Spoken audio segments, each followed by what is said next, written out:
The whole thing, I think he bought it so he can buy tools. Oh my God, he bought a $500 air compressor. Do you know what that is? It's this tall and this big around. It just stands in the driveway. It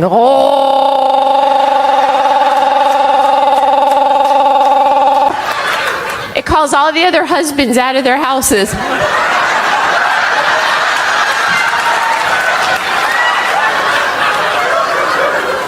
It's like a suburban bat signal. Oh, I got to go. I don't even know what it is. I walk up to it, it goes, psh.